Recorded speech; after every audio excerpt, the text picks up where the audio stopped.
Hi, good afternoon. Thank you all of you for taking the time to join us at today's event. So my name is Unita and I am the Asia editor at LinkedIn News. I will be your moderator for today's session. And before we begin, let me humbly disclose to everyone here that it is my first time moderating a panel. So I'm really aiming for this to be a thundering success. But if it does not, let's just assume that we're sticking to the theme here and celebrate this failure accordingly. Right? Great. So, with that, today we will be discussing the topic of redefining failure. Failure is often seen as unwanted, scary, and to be avoided, and it can feel isolating and shameful, right? In Singapore society, it's especially pervasive. And so, did you know that according to a study, 3 in 4 Singaporean 15-year-olds say that they're afraid of failure, and that's actually higher than the global average of countries they surveyed. So at the same time, we really need to have a healthy relationship with failure, right? Even as we aim for success. And so today we are going to be hearing from our various speakers on today's panel. So they are Joshua Simon, the radio presenter at KISS 92 FM, Iqbal Ameer, the founder and group CEO of the Livescape group, and Jamus Lim, the associate professor of economics. So, we really hope that, we'll all come out from today's discussion with, some ideas of how we can, look at failure in a really different way. How we can, not just individually, but also on a collective level, face failure more bravely in our everyday lives, right? So with that, maybe let's begin, right? So I want to start off with Iqbal first. I know that you are an events promoter and have done so for many years, and you've had some great successes, right? Like your ambitious, really groundbreaking idea of having, having a party on a big cruise. But so I want to start with you to ask you, how do you define failure, and what has failure meant in your journey? The ups and downs of event promoting so far. Mm. Okay, so I'll start off with hey, what's up? Hi, everyone. CalmCon, redefining failure. Let's go. So, uh, failure to define failure. How I've interpreted it now, 10 years doing this, 10 years failing basically. It's the stepping stones to success. In the beginning, I never looked at it that way. In the beginning, it was whenever I tried to do something and I failed, I cut it, and that was a mistake. So I've gone all the way from um, starting an ice cream truck business, or I was even in F&B before. I invented what we call a beer vault. I did so many things. It's too long of a story to tell, but a lot of these times, when I didn't achieve what I thought I was meant to achieve, I cut the rope. I cut the rope. I said I failed. I blamed no one but myself, and it took me time to pick myself up and get with it and keep going again. Um, and at that point in time, the driving force was always the team, was always the people that kind of depended on you, because it's part of building a business. But now I've looked at it very differently, especially post COVID. It's the stepping stones to success. So a lot of things that I did during COVID to pivot the company aggressively, because we were an events company. 99.9% of our business is connecting people physically, you know and COVID hits and you're gone. That's it. uh, uh, um, and from there I realized that without any of the learnings that I had in the past 10 years, I wouldn't be here, and I wouldn't, the company wouldn't still be alive. We wouldn't still have 3 offices in Malaysia, Singapore, Indonesia. It wouldn't have pivoted to what we are now, which is creative independent business incubator, which is really, really exciting. And yeah, if I wanted to dig more into what transpired, was we actually came up with over 15 different businesses during the pandemic, because we were an events company. And we started like, okay, we wanna survive. In order to survive this, we have to figure out how we're going to get money. And we came up with social distancing sticker company. We came up with a sanitization chamber. We came up with a platform called InstaDare, which is basically daring people to do things for money online, like uh, uh, uh, uh, um, uh, we came up with a merchandising company. We just did everything, and we just kept failing. But what we realized after that was we were sitting on 10 years of ticketing data. So we sold tickets for 10 years. So we had a database of over 500,000 people in the lifestyle sector that we weren't talking to. We were just selling tickets to them. So we started to break it down. We looked at one which was the fitness sector, which was the smallest database that we had, and we just decided to put our hand up and ask them questions and just be honest and truthful. And we just said, hey, look, we're Livescape. You guys know us. We've done a couple of fun runs and marathons and the Standard Chartered Marathon, and we're in trouble. And we can you let us know what solutions can we solve for you? You know. And at that point in time during COVID, it was basically getting a workout, right? Because gyms were closed, and fitness instructors were losing their jobs, and people were stuck at home. And people were fed up of going on YouTube and uh, clicking, a workout and seeing some guy with 10 abs saying like, oh, if you do what I do, in 6 weeks you're gonna get an ab, buy my book, right? So we came up with a platform called Move as One, and basically it's that we were connecting our database to fitness instructors. It's a Kickstarter style class where we lower the risk for fitness instructors Wow. to set up a class because that was the problems they had as well. That's an example of one business unit that we did.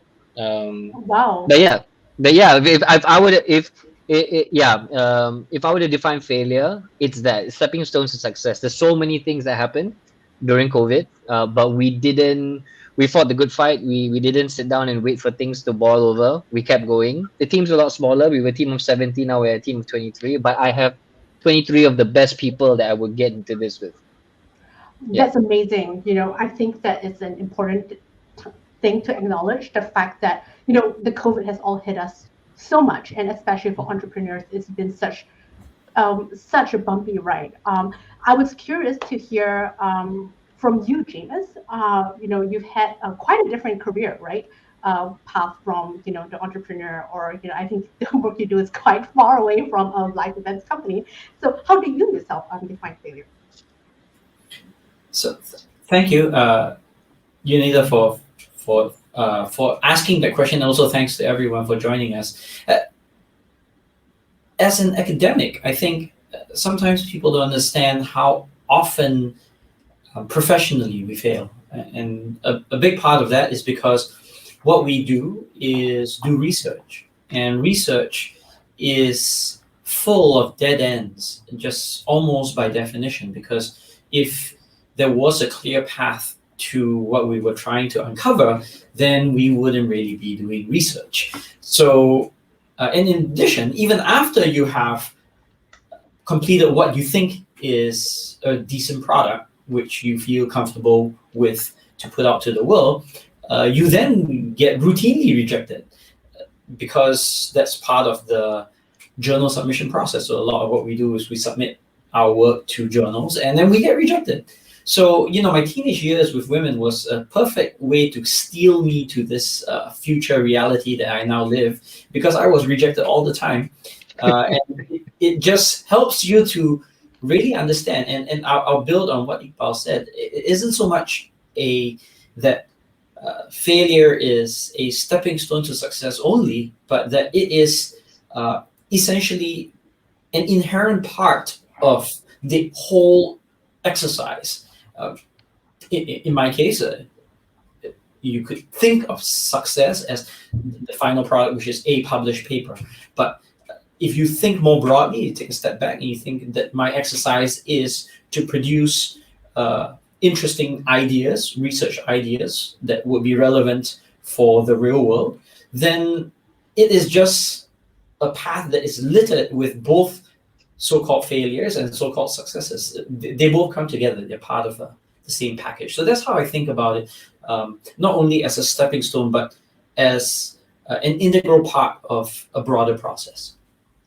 Yeah, yeah, for sure. And Joshua, I was really curious to hear your thoughts about this because the two of us are both in the media industry. You go on radio so often. The idea of what James said of like failure or putting yourself out there all the time, and sometimes things work, sometimes things don't work. That resonates with me. How does failure? What does failure mean to you in your professional, personal life?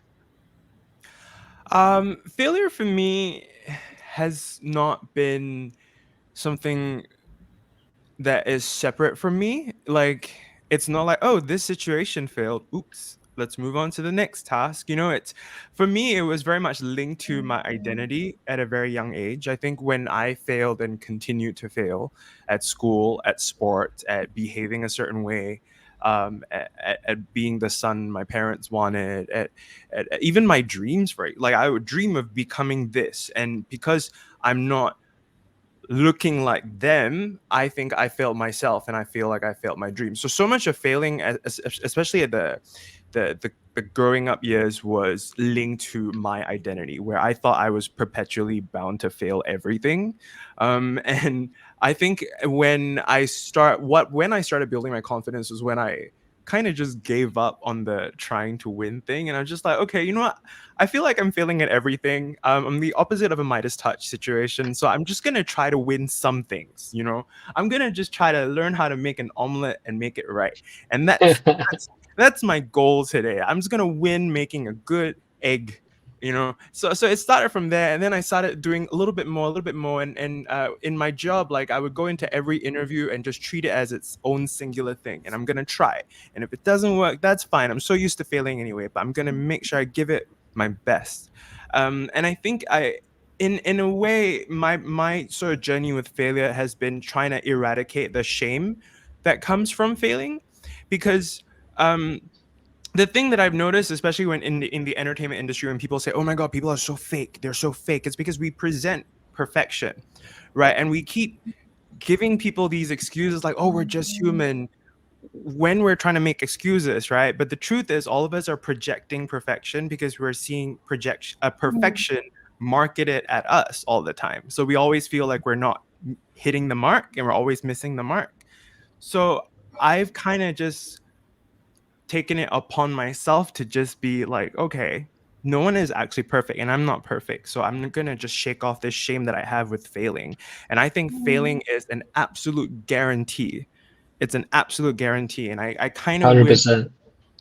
yeah, I kind of wish, like, growing up, they told us that we're going to fail a lot more, like, you're gonna suck at life. And I wish they told us that a little bit more, and I just got used to it. Mm, But it was always, you if you fail, then you suck, and you have to mm, not fail. mm, You don't want to fail. You shouldn't mm, fail. And the truth is, we are going to fail. And how do we navigate failure? I think that's been my own little personal journey. mm. Yeah, wow. That was really powerful. By the way, when you're talking, a whole bunch of emoji hearts and applauses Oh, in really? the middle. I personally want to add a few myself, though I'm moderating. So, Yeah, my voice is shaking because I'm nervous, and then I'm just like, so so go ahead, do your thing. let me just quickly add a heart for you before we continue.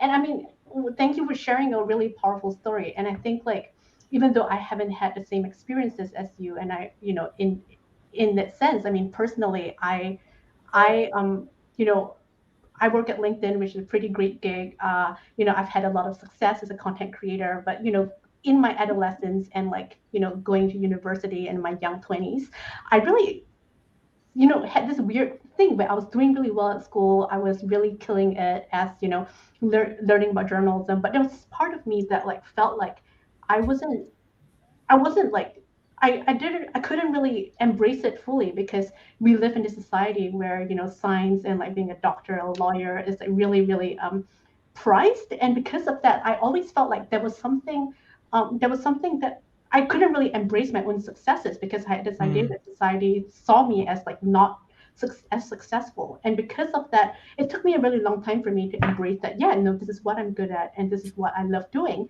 And this is what happens when, sometimes we kind of internalize the standards of success that is not based on our own, life based on what our lives need, right? And there's a real need to like for us to really define what matters to us, and what really is success, the true measure of success.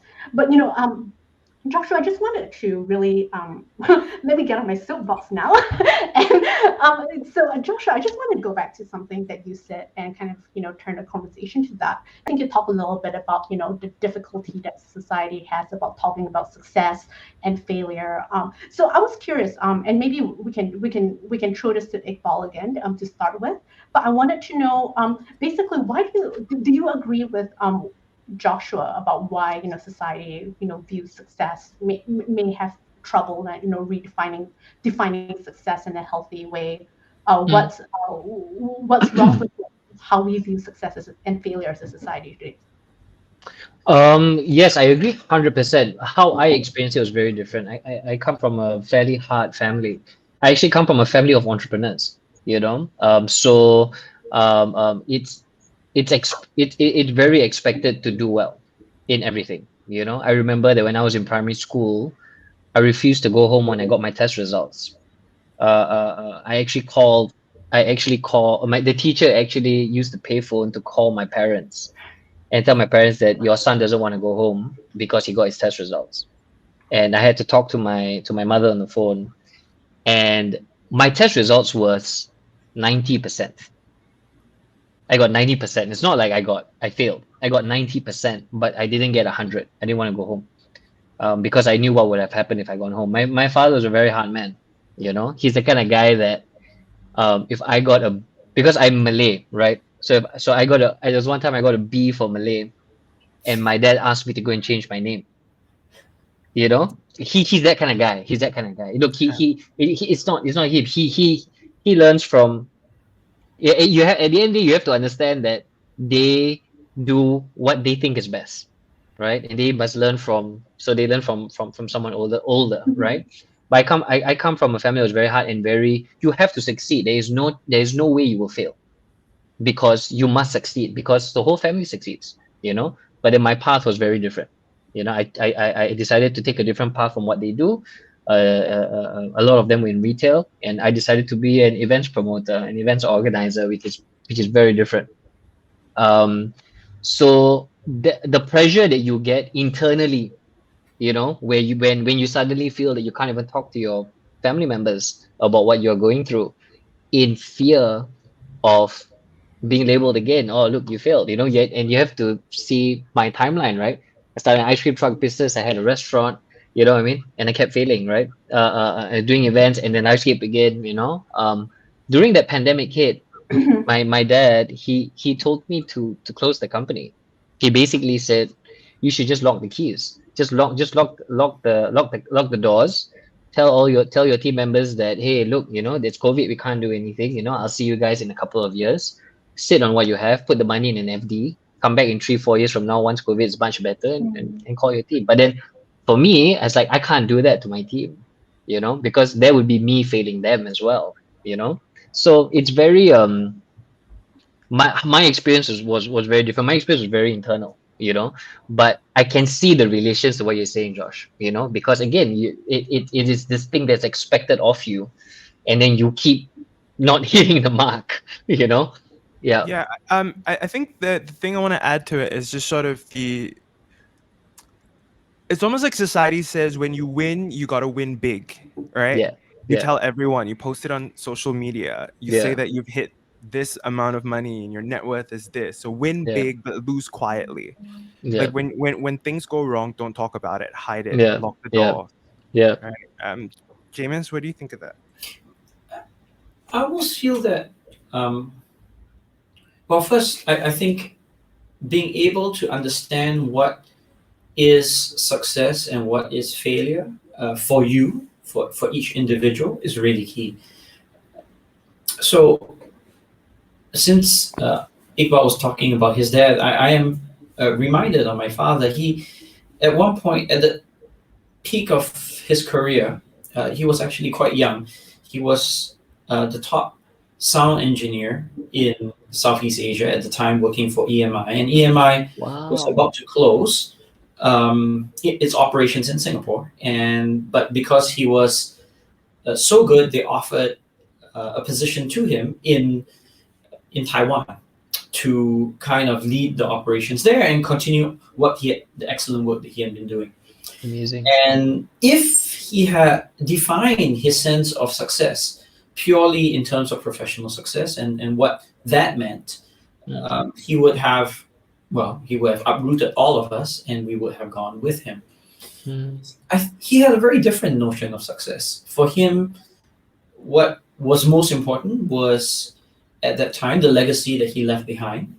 And that legacy included us, his family. At the time, I think I was the only child at the time, so it was my education. And he, for whatever reason, he believed that staying in Singapore in an English-oriented educational system was superior to a decision to relocate to Taiwan, where I would have been raised with a Mandarin-oriented educational system.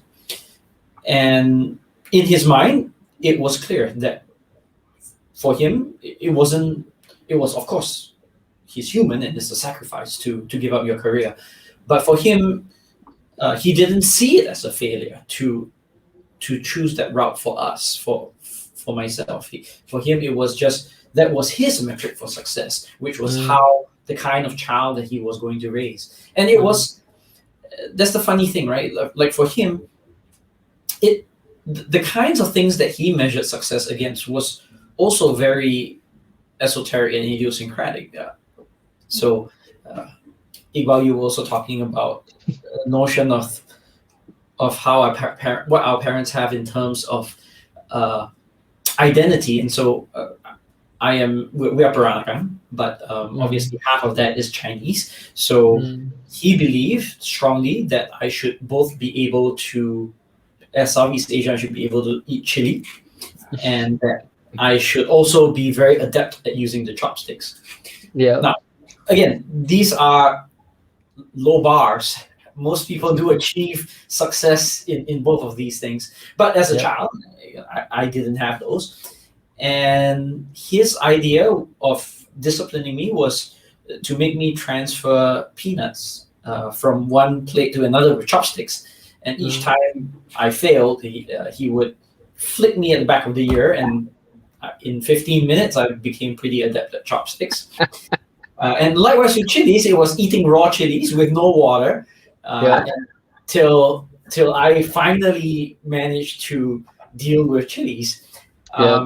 Again, for him, that was success. It was, he gave up a career, a professional career at EMI in sound engineering, so that he could impose success in chopsticks and chili. So again, it's very important for us to each understand and embrace what we define as success, and be, I think, really prepared to accept that my notion of success need not be what the world views traditionally as success. Yeah. Just want to add on, since we're having a small segue about family. My daughter, she is 3 now, and we weren't sure whether she was left-handed or right-handed, right? Because she was using both. So I was telling my grandmother about it. I was like, oh, Kaida, we're not sure whether she's left-handed or right-handed. And my grandmother was like, no, she must use right hand. She cannot use left hand. And then I was like, no, it's okay. If she's left hand, she's left hand. If she's right hand, she's right hand. And then my grandmother goes, no, don't worry. This is what you do. I did this to one of my sons. So he was using his left hand a lot. I tied his left hand to his body. And then he started using his right hand. And I was like, huh? That's what you did? And then my grandmother goes, yeah. After about 7 days, then okay, already, he can use right hand. I think you tied his hand for 7 days? But again, that's my grandmother, right? That's my grandmother. And then you can see how that kind of trickles down to my father. You know what I mean? So the actions he does, you understand. You don't, I don't, And then it's our responsibility to define success to the ones to us, right? So to my daughter, for example, it's like I want to make sure that her definition of success is very different from what my dad defined success to me. So you're not tying her hands anytime soon? No, I'm not. In fact, for her birthdays, we don't say happy birthday. We say level up. Yeah, because Mm, sushi level 3 now. It does sound a lot better than me telling the world I'm 35. At least I'm level 35. Ah, I At love least don't that. you don't you think that sounds better? Because it's the classic. experience points, right? I, Yeah. I love that. Gotta have that on my birthday cake next year. You Yeah, know, yeah, you yeah. know what I mean. Her birthday cake has XP 1000, and what she learned. What were her successes basically for the year? Wow, Yeah. I love that. And by the way, Jamus, I wish I had known about this story because I would have totally asked you to show us the trick now. I can still use the chopsticks. That I assure you. Yeah. I'm hearing a lot from the three of you guys that a really important thing to do is to kind of not just it's sort of what Grace is saying in the group in the chat, which is that the key to redefining failure is also redefining success. Uh, for all of us in this chat in this conference now who are trying to find their own definition of success, I wonder if you could share your kind of personal journey towards what does success now mean to the three of you, and how did you get there and define that for yourself, and was that an easy process? Mm, Maybe Iqbal. sure. Um, so the company that I now run, Livescape, we started and until today we're still known as an events company and a promoter company in the realm of entertainment, right? So we try to bring international artists, try to do big shows and concerts and stuff like that. And I've always told the team, I from the past 10 years, I said we are going to be the largest entertainment and events company in Southeast Asia, and I've always used that as my definition of success. And I realized that the burden and the pressure to put on the team to say something like that now was not the right move, and I kept drilling that. I kept drilling. I say we're going to be the best. We're going to be the biggest. We're going to be the biggest, the biggest, the biggest, the biggest. Now, um, um, um, if somebody were to come and ask me like, oh, do you think Livescape is successful? I would say 100% we are successful. We are successful, and we will continue to be successful and get our failures along the way, right? And if somebody would ask me, okay, but what is it? It would be three things. It would be first, it would be we have purpose. We protect our team and we protect our clients. And we generate profits for point one and point two. If that makes sense, right? Yeah, so why we're generating profits because we want to support point one and point two, Yeah, which is we want to and the purpose changes, so yeah. now I don't say that we're the largest company in Southeast Asia. We are not, but now we're a creative incubator. And what's wrong with that? If tomorrow we want to open a string of fun shops, why not? You know Yeah. what I mean? Yeah, why not? If we feel that we can change that industry, and everybody and the team goes, yeah, let's do it. We have lots of learnings along the way. We think we can do it, we do it. And we make sure that along the way we protect the team, because the team needs that. We don't protect our team members enough. We don't protect our colleagues enough. You know, we just pile the pressure on them, and we just say, no, no, no, make money for the company. Yeah. You have to make money. Why you never hit your KPI? Come on, man. You tell the fella that every day. It's gonna affect them, man. Yeah. So, and then in order to make sure that we have one and two, we have to generate profit. So how are we gonna do that? Mm. That's kind of how I marked it now. I That love makes that. sense. It's about Yeah. what I'm hearing is that like the putting people and purpose beyond before money, right? I think that's something that a Yeah. lot of us have thought about during this pandemic. Correct, correct. And there's always this term, right? It's purpose before profits, purpose before profits. But then the kickback you get there is like, yeah, but how are you going to survive if you just put purpose first, right? But the point here is that you can, and it can be done, and I've done it. You know what I mean? Mhm. Yeah. So yeah.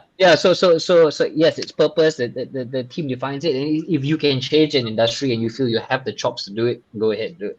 And it's not that the profits will come. You just have to know that yes, you have to make profits in order to be doing this. That's how Yeah. it should be.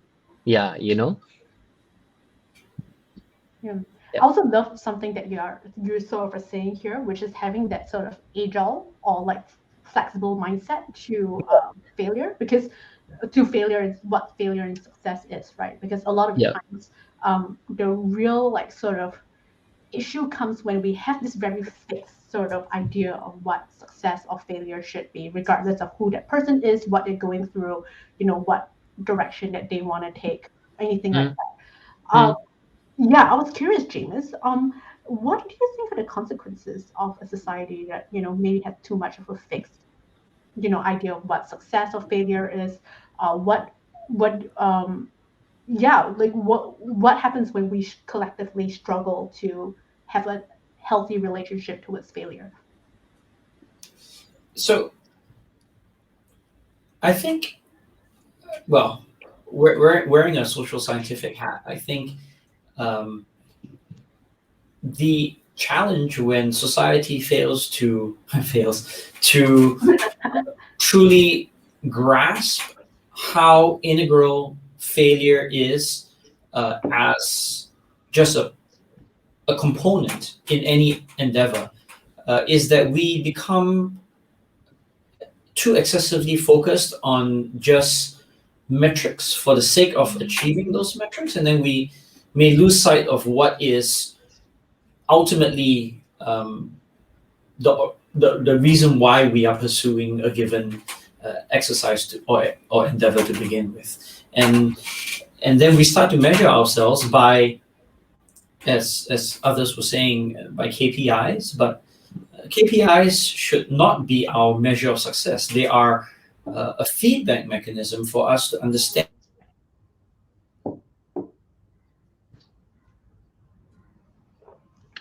So His internet failed him. Sorry, I yeah, had to. Sorry, I had to. I yeah. had to. So I think we may have lost James there briefly. Oh, Josh, I love you, man. You're fantastic. But remember, his it's not a failure of his internet. His internet is on the way to success. Internet on the yeah stepping stones. He will learn now that Yeah, you know. it is a Yep. pre-success Yep. moment. Uh, so with that, oh, he's back. Oh, See, sorry about that. Yes. we're here So applauding the success of your internet. We're having a there very you go. constructive kind of approach to its failure just now. Yeah. So I don't know where I was cut off, but what I Feedback. was okay. So yeah. So KPIs are a form of feedback, but they shouldn't be the way that we measure whether we have succeeded or not. I think that was the message I was trying to convey.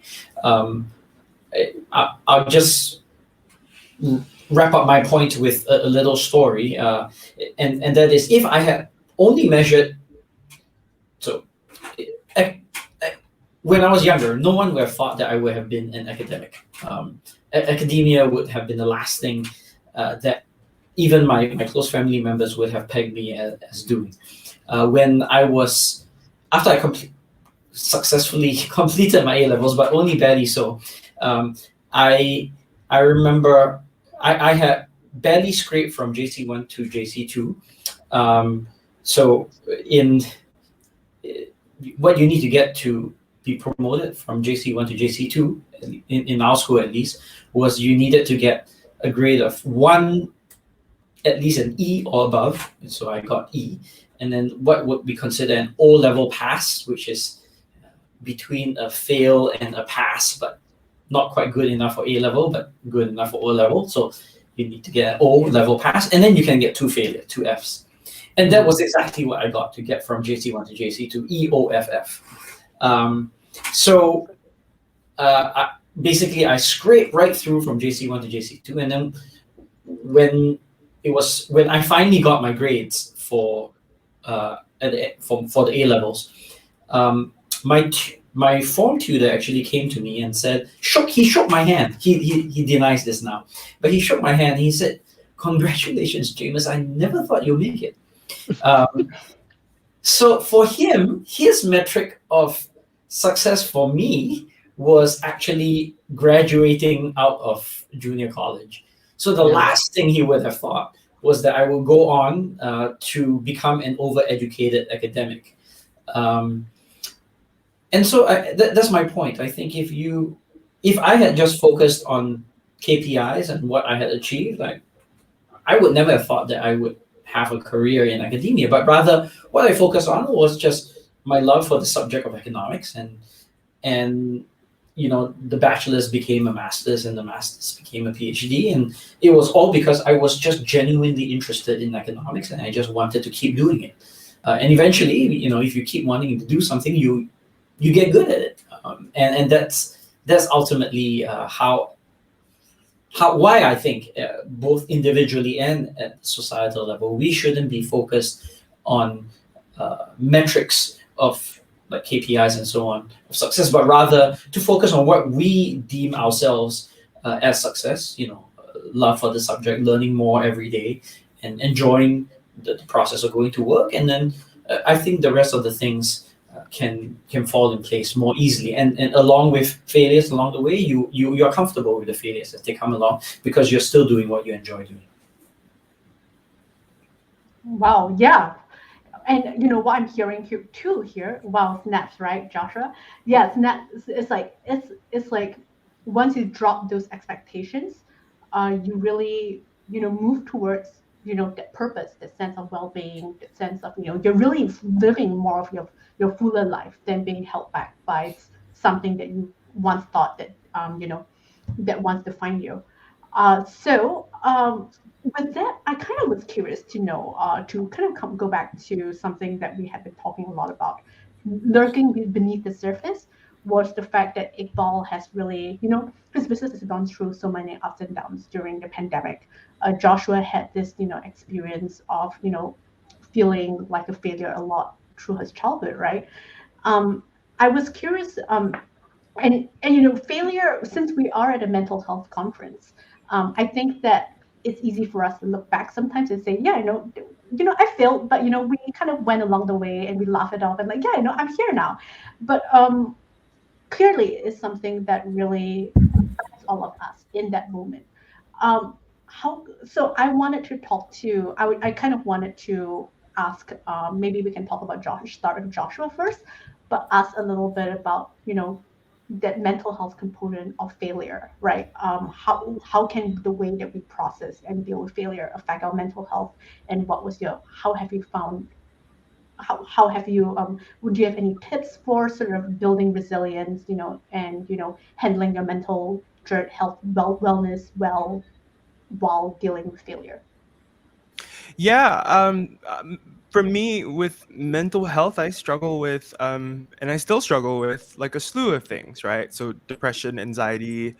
I had to go to therapy for a couple of years for PTSD, and I had to do this thing called EMDR therapy, where he would like put his finger in front of me, and I have to look left and right, and I actually kind of learned sort of the where that came from is just sort of in our, I guess it's in our nature as mankind to always look out for predators, to look left and right. Mm, But a lot of the kind of battles that we face these days are invisible, and they're in our head. So I would constantly just look left and right. Sometimes I'll close my eyes and look left and right, and it would help me. Um, I think with mental health for me, because a lot of it is linked to failure, and a lot of it is like deep seated failure, right? So like my body dysmorphia came from like everyone in class going to PE and then measuring your height and weight, and then everyone else is a certain weight, and I'm morbidly obese, and that's on my health card. And then I have to go to Tough Club, and then I have to jog at like 6 a.m. and go to class sweaty, and then made fun of because I was sweaty and smelly and fat. So that all became like 20 years from that one time of being that, failing the weighing machine, right? So I want to share some tidbits to help, right? So when I hit my rock bottom, um it was 2019. 2019 was when I hit my rock bottom, and it was like physically I'm on the floor. Like physically I'm on the floor. I'm hitting my chest, saying I don't ever want to go through this ever again. I cannot go through this again, right? And I had to go therapy during that period as well because I was suicidal. So it was tough, right? But something incredible happened at that moment as well. I went into this adrenaline mode where I started fighting really hard for myself. Um, and I'm saying this to say that I think all of us, when failure happens, we are built for it. We really are. It is I said it was inevitable. I say it's an absolute guarantee, but we are built to handle failure, right? Something will kick in and you just have to let it kick in. Because I started going to every TED talk that I can find on YouTube that has something to do with what I'm going through to try to get better at understanding what I was experiencing. So you just have to let it. And when it comes to sort of society setting goals for you and stuff, I think you have to set goals for yourself or someone else will set the goals for you, right? Someone else will say, if you don't, like, I'm taking my driving test right now. I just failed. Okay. But my goal going in was to just enjoy going to class because I didn't go to uni, right? I couldn't afford to go to uni. So I just went straight to work and I missed being in class. So it was just nice being in a computer lab with other people doing the MCQ. And I was like, okay, I failed. But like I remember my goal was to just enjoy the class. So that is my goal. So set your goals. And that's how you kind of find your success, right? Don't be afraid of failure, right? And I think when I hit my rock bottom, I'll just end with this really quick one. When I hit my rock bottom, everything that needed work rose to the surface. Everything that needed work. When you really go through that point, everything about yourself that needs work will go up, and then failure literally presents you an opportunity to find a solution to all these different things. So from that rock bottom, it was just okay, solve to where I am now. So when I go through like little bits of failure every single day, if we had like a metric that goes fail, succeed every single day, I just remind myself, okay, I hit rock bottom before and I managed to come out. It's okay. I can do this, right? I may feel like a 6 out of 10 right now, but I was a 7 2 hours ago. Let me go get sushi because that was gonna bump me up by 1 point. Genki So sushi. yeah, Genki sushi. Yeah, I had it just now. yeah. Just be very, just be conscious about it. Just be conscious about how you're feeling. You know, because you can succeed and still feel horrible. I'm just gonna like, so you can succeed at what society says you should succeed in, and then you can still feel horrible. Okay, and you can also fail and feel awesome. Sorry, my voice is just. No, it's amazing. Yeah, that was powerful. I had goosebumps. And Iqbal, I was curious. You you also had you also struggled during the pandemic. What did you learn from it? How Mm. in that moment, was it how difficult was it to be grappling with failure every day, and what did you learn about how to grapple with failure going forward? Um, I think what might be better would be in 2014. So during the pandemic when it hit, I was, yeah, as a company we were unprepared, but as a person I was because because it was learnings, right, stepping stones to success, right, because of things I had. In 2014, I was promoting the largest music festival in Southeast Asia. You know, it was called Future Music Festival Asia in Malaysia, and I was 24 hours away from making 5 million bucks. 24 hours away, and basically what happened was we had a death. So we had a death at the event. It was due to oh, Salima, you were at FMFA. I hope you had a good time. But anyways, it was a drug overdose, and basically it became a nightmare. You know, it became a nightmare not only because the event was backed by Tourism Malaysia, and it was a big deal in Malaysia at that point in time. Uh, uh, we had over 200 people from the press that was actually there. And we had people, international media that flew down for it. And I remember that part very, very clearly because um, um, uh, I was dragged by the PR team and they took out my t-shirt and they were like, okay, you can't wear Livescape, you can't wear FMFA, you can't wear. So they put a dirty blue t-shirt on me and they were like, okay, and I had to go out and I had to make a statement and basically say that the festival is cancelled because of this, you know. Mm, uh, uh, uh, and and and it's shock and it's adrenaline. Josh is like what you said. I felt that exactly because it was, no, you got to fight, right? You got to fight. And I was fighting for my team, but I remember that when I came back to my room, you just cried uncontrollably because it's the feeling that you have blood in your hands, you know, even though it's not. right? Even though it's not now, I can tell you with 100% certainty it was not. But at that point in time, you're blowing your hand because you're reading it in the papers, you're reading in the press, you're reading it on online. Everybody's saying that that this festival is now gone, and I fought for it, and in fact, I actually tried to bring the festival to Singapore, uh, and it didn't work out too again, and there was the double whammy, there was the double nail on the coffin.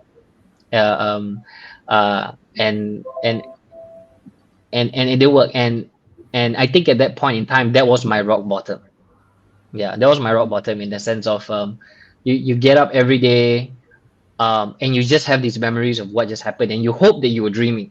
You hope that that was a dream. You hope that you wake up and oh, you're 3 days before the festival, and that feeling is it's terrible, because you wake up and you're like, shit, it's still it did happen, and you get your messages and whatnot.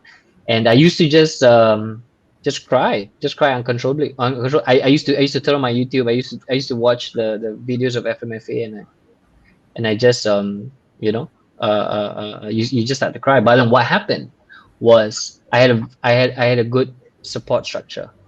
I had childhood friends who came, and childhood friends being childhood friends, they come and see you, they don't even talk about it. They just hang with you. And that's what you need. Mm. They just hang with you. They, hey, come on, let's go eat. And you're like, okay. Nobody was, oh, what happened, bro? What happened, man? I heard this. They were just, hey, we're just here. We're just gonna hang with you. And then it allows you to have the courage to open up and really address it head on and talk about it. And you can talk to your team about it. And then you can talk, and your team can share with you their fears and their worries, about what happened, and then we looked at it and we felt that we could do something better. And to be honest, that's how It's the Ship was born. We came up with the idea of throwing a music festival on a cruise ship, and now we have It's the Ship 7 years strong. But it came out from it. But then, and sorry if I'm rewinding again, but I remember at that point when that happened, I remember that I remember that my mother called me, and I thought she called because she heard in the news, right? I thought she heard it in the news, but my mom didn't know anything. And bless her soul, she called me and she's like, oh, because she was with her friends in Sarawak, like a school reunion or something like that. And she was like, oh, Iqbal, how's the festival going? I'm like, yeah, it's going okay. Although the whole thing is cancelled, right? And I don't tell my mom anything. Like, yeah, it's going okay. And my mom said, oh, has Mr. Happy performed yet? Because Pharrell Williams was supposed to play. That song Happy, right? Says Mr. Happy performed yet? I'm like, no, Mr. Happy hasn't performed yet. She's like, okay. Please tell him I said hi. I say, okay, I will. And you hang up the phone and you feel, oh my God, what could have happened? This could have happened. And it's not, Yeah. But that was rock bottom. But at the end of the day, you can't do it alone. Yeah. You have to have people around you, and you have to take that first step to put your hand up. Yeah. And go, hey, look, I need help. Hey, look, I need help. Hey, look, I'm feeling really, really off. And so people will come. They won't look like, oh man, you failed. Oh my God, you suck. Something like that. They will come. Yeah. Yeah, for sure. I'm hearing that what really helped you get through that was, essentially having people who loved and supported you through that like really, really rock bottom. Yeah, time. my friends. Yeah, my girlfriend at that time. Now she's my wife. She was there. They were all there. Yeah. Yeah. So it does pull. It does bring us to one of the questions in the Q&A chat box. Q&A chat box that I wanted to throw to Joshua and Jamus as well to answer, which is, what do you think is that one must-have ingredient to building resilience towards failure? For Iqbal, I think one thing that really helped him was that, family, loved ones, kind teammates. How about the two of you? Shall we start with James? Sure, although I feel very uncomfortable going after that story. It was a very powerful story, Iqbal, and one I think that really that really spoke of your ability to rebound from deep adversity. What what I'll share a little bit is that in all my experiences, what has really helped me is something very similar, which is to just kind of remember the things that truly are important to you. And of course, professional successes are. That's why we even bother to try.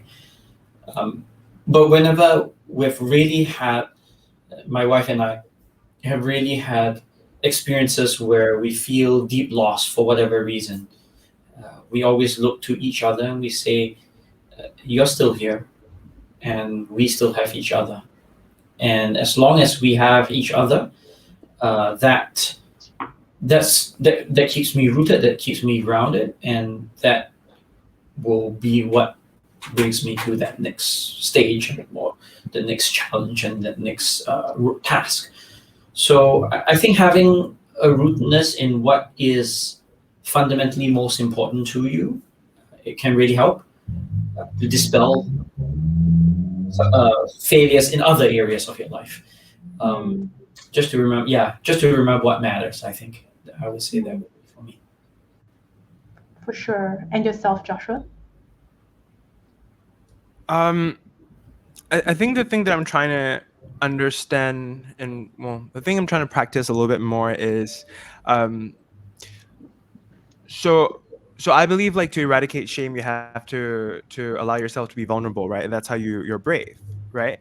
And I think for a while I was openly talking about the times I failed, or like I would share my rock bottom stories over and over again, and I would share it to everyone, right? So now I'm starting to learn to share it with just a few people. Because like when I wrote on my Instagram that I'm doing this talk, I had a couple of people ask me about that as well, where they want to be vulnerable and they want to share their story, but they're also very protective of their story, especially in social media age. Everyone can look at your story as sort of like a hot topic of the day without remembering that you're an actual person behind this. And then on one side, your brain is saying, just be vulnerable, share it with the world. The world will understand you and embrace you. And then on the other hand, it's like I had a friend who told me, he was like, your Instagram is so sad. It's like it's just so sad. It's just, you're always writing poems, you're always writing about what you're going through. It's so sad and depressing. And then I became really self-conscious. So anytime I would feel something, I wouldn't share it anymore. Then I would bottle myself up with all these thoughts, and I would just save as draft. Everything save as draft. I would never share it. So I'm starting to just be okay with sharing with two people. I think for Jamus, it's nice that you have someone that you can share that with, and it's just that person, and that's okay. And for Iqbal, if you have your ride or die crew, then you share it with them, and that's it. You're not obliged. I don't think you owe anyone your story. You don't, man. You don't. You don't. And also, I was there at It's the Ship, the very first, the media one for It's the Ship. The first, it was incredible. It was incredible, and I know a lot of people went for it. So the next time you do it again, you have to invite me, because it's free Oh, well, food. I'm not sure stay if y'all know, it's tuned. free Something food. will come up in a month from now. Yeah, I don't really drink, but it's free food all the time. Yeah. Buffet. Yeah. Yeah, wow. Now I'm excited. The return of the events industry. Yeah, so there are a couple of other questions that people are asking, great ones in the Q&A. So I think oftentimes when something is, when there's a failure, or we're harder on ourselves, right? So Deborah from Milio is asking, how are some ways as leaders that you've helped yourself or your team be self-compassionate with their setbacks or failures? I think her question was actually more specifically as leaders to their teams. Yeah. Okay, I'll give it a go. So what I started to do was, I think gratitude is the best attitude. So even my sign-offs are with gratitude. It's not yours truly, or best or whatever. Now it's always with gratitude. Because at the end of the day, I'm thankful that we're even having this conversation in the first place, no matter what, right? And sometimes I think as a leader, what you have to do is you have to remember that your colleagues don't work for you. You actually work for them. you know. And part of that is to check in, you know, and you have to check in, you know. And if you don't check in, suddenly you're gonna get a resignation tomorrow, and you're gonna go, why this fellow resign? I'm paying him so well, you know. But it's because you're not checking in, you know. So I make it a point to check in. During the pandemic, I moved my office from the top floor to the bottom floor, and now it's there. I don't I so now I'm in the same office with everyone, and I check in, you know. And before, when I check in, everybody used to be like, oh, no, no, no, everything is fine, you know. But then now, if I keep doing it, keep doing it, keep doing it, now they're like, hey, look, this is an opportunity to have a conversation. And we have that conversation, you know. And as a leader, you have to take note of every single person and what they say. And once it's ingrained in your brain, you will express your gratitude to them. And it could be through a gift, it could be through just buying them some food, it could just be giving them time or giving them time off, you know, because they have shared those things with you, you know. So most recently, I had a colleague who shared with me that she felt that she was burning out. You know, she felt she was burning out. You know, like what you said, the events industry is began, and suddenly there's a throng of stuff that we need to do and a lot of stuff. So I took that to heart, and basically I forced her to take a week off. She had no choice. Do you know what I mean? She said, no, no, no. Once I finish this thing and this thing and this thing, then I'll do this. I say, no, then there will be this thing, this thing, this thing, this thing. And you will never take off. And then you won't burn out, you will resign, and I will lose you. You know? So I forced you to take off. So she had to take leave, she had to head over and take 7 days off and come back. You know? But then it's that's I mean, I hope that answers it. Yeah. Can you be my Yeah. boss? I'm joking. But yeah, absolutely. I think sometimes just encouraging people to be kind of vulnerable. It's gratitude. Just Yeah. just stick to that. Just stick to that. Always have gratitude. So when you go and see your team members, your colleagues, your family, your cat, your dog, just have gratitude, and just keep that ingrained in, and it will come. You know, Yeah. it will come. Yeah. If you're thankful, people will be thankful with you. Jonathan, I have a question. Can I throw out a question? absolutely. Go for it. I'll pose this one to Jamus, right? Sure. So we've been talking a lot about when we fail. How do you handle when someone fails you? Mm. So I'll answer that at two levels. At one level, it's how you, and this actually speaks a little bit to what Iqbal said earlier on about, I don't like to think of myself as a leader per se, but I lead a cause. And for me, it's about empathy. It is about knowing, or at least trying to put yourself in the shoes of whoever it was that failed you, as in your words. With what Iqbal said, it was his staff and how he sat with them. And I think even as a teenager, when I used to be a scout, and one of the things that you do as in scouts is you put yourself through a ridiculous amount of physical exercise, which I still don't understand why it was necessary. But anyway, I was a scout too. through the enormous amount of physical exercise, and I remember I would just, even when I was the system patrol leader, I would be the one doing it with them. I wouldn't say, okay, you guys knock it down, and I would be doing it with them so that I would fully understand where I think their point of failure, where the point of breaking was. And I'll push a little bit more because I know that I could push a little bit more, and I want everyone to push themselves a little bit more, and then we'll stop. And I think that sense of empathy, I think it starts with that, and then after that is reconciling it within yourself. When there is someone that, for whatever reason, has done something that you don't, that there is a disappointment to you. I think they have to find their own resolution themselves, but you have to find that your own resolution to that.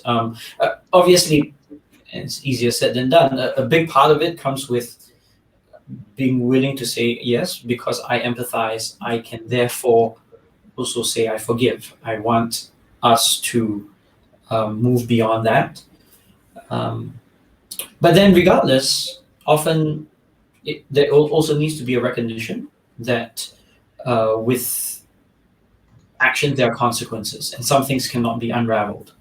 And so it is also accepting that that person has to accept whatever is the consequences of how they fail you, and you have to also be willing to see through that person working through their specific failure and the consequences of it. So I think it goes back to empathy, I think, because I think we all have failed before. Yeah. And to somehow feel that we should withdraw that from another person just because it isn't us, I don't think that's fair. Nevertheless, that person will have to wrap their heads around the aftermath of whatever it was that they did that failed you. Yeah, like the kindest thing my friend ever did for me was say, if you're gonna fail, then I'm gonna fail right next to you. You know, we're gonna fail together. It's gonna be Yeah, I fun. wouldn't go that far. I just thought I that don't was think such it's a sweet necessary to thing. fail just to show someone else that, Girl, that you gonna you can fail? fail I'll fail together. right next to you. I love it. But I will say that there's no reason why that you should view that person as any lesser. I will say at least emphatically that much. I again, there are consequences for every action, and one should work through those. But your esteem of another person should not hang by mistakes that that person may or may not have made. Absolutely. As a newlywed, I was married 2 years. Sorry, two months ago. Oh, I said 2 years. Like, wow, you still No. really went there? And your Honeymoon 2 months so long, feels huh? like 2 years. This is regards, I mean, it feels like 2 years in respect to infinity. Okay, like infinite years to be together. Anyway, sorry. I was just going to say that, like, I really do think that there is a lot that everybody is. Like, I think what Jamus said, everyone has failed before. I think one thing I try to do is to meet it with forgiveness, especially. I know it's hard. It can really depend on the level of trauma or the level of what has been done, and it's not easy in every single case. But whenever I can, I try to remember that everyone has their own limits, and sometimes and that's the thing also, to separate like the person from the thing that they did, because most people I think it's especially easier because when with the people we love, or most people who usually come in with good intentions, and then but because they have their limits, they may end up failing you. But at the same time, like I mean, of course there are different kinds of harms, and some are not as easy to forgive as others. But yeah, that can be that can be very powerful for me to lay down some of that hurt. Yeah. Yeah. Wow. So there's another question on the Q&A, which I think is pretty interesting. I think all of you will enjoy us answering this one. How do you define the line between redefining failure and toxic positivity?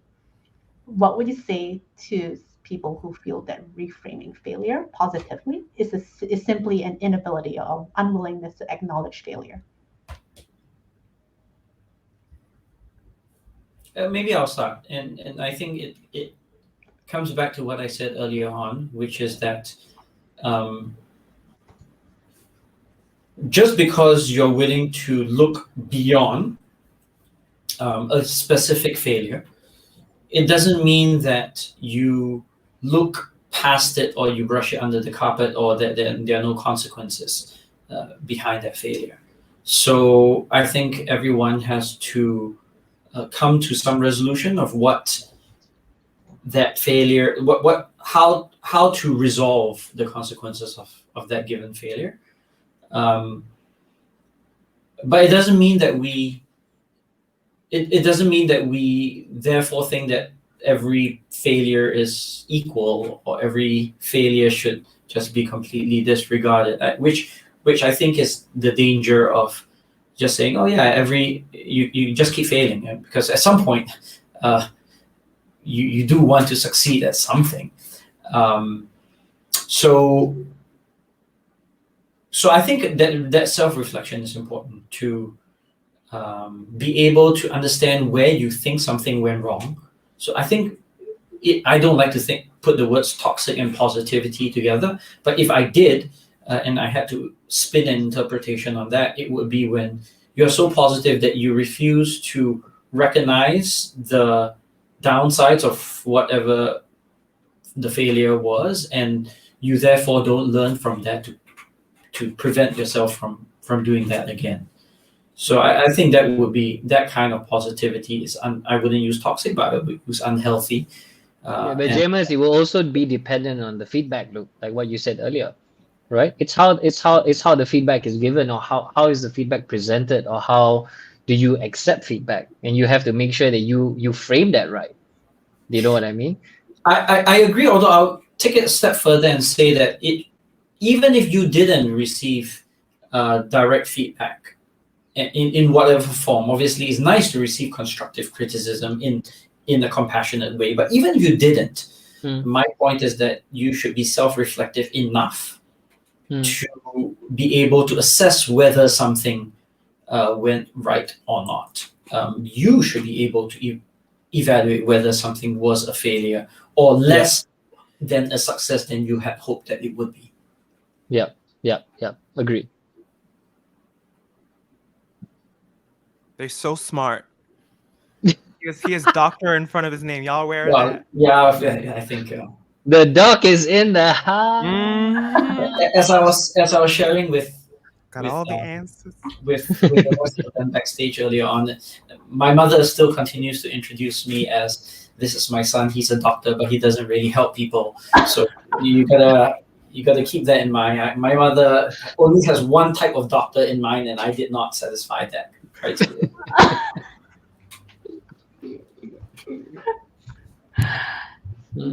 So on the extremely hilarious note, we are, at the end of this session.